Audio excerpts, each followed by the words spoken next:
Like and subscribe and click the bell icon to get new video updates.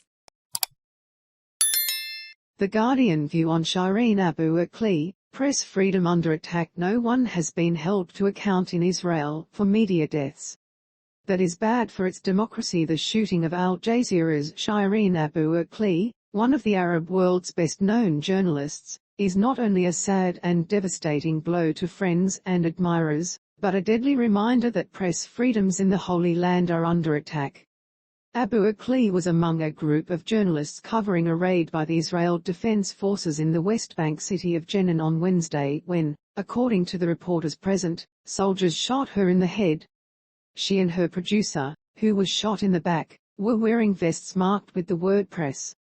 Her Qatar-based employer accused Israeli soldiers of shooting Abu Aqleh in cold blood. Israel's response was a familiar one, claimed the shooter was a Palestinian.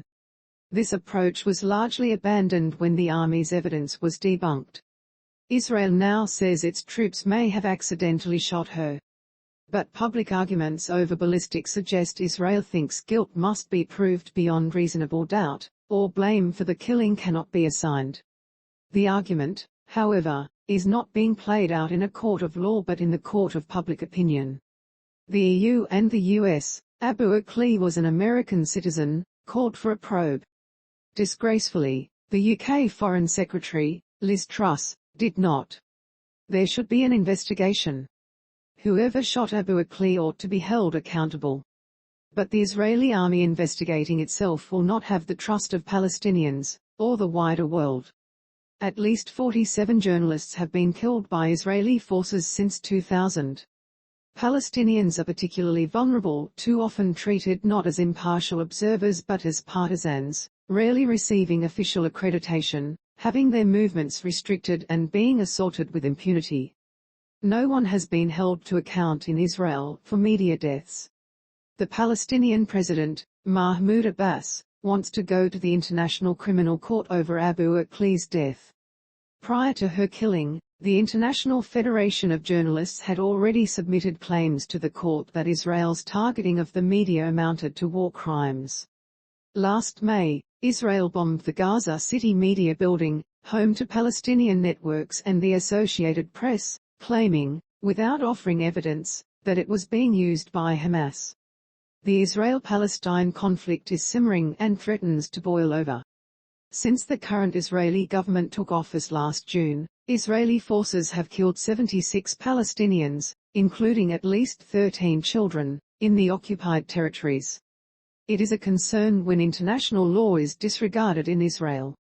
Mass expulsion and the demolition of Palestinian villages have been greenlit.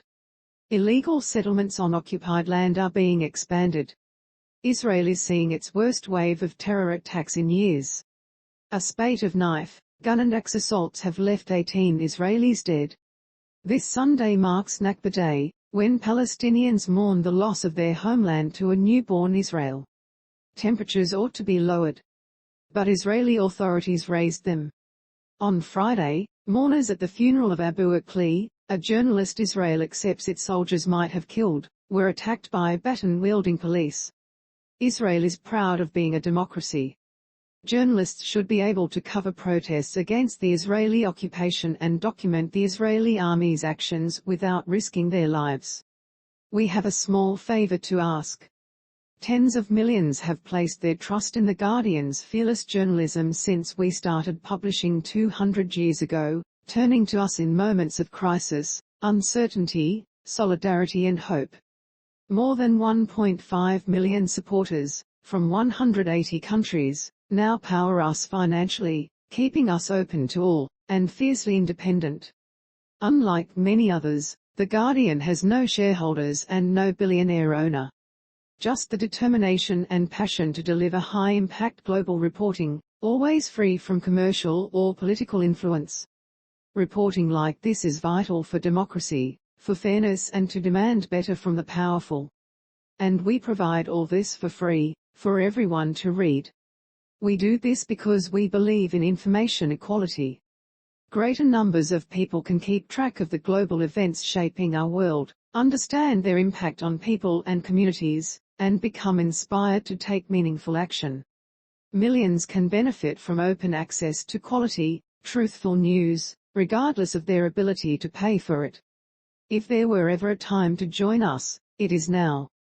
Every contribution, however big or small, powers our journalism and sustains our future. Support The Guardian from as little as $1. It only takes a minute. Thank you.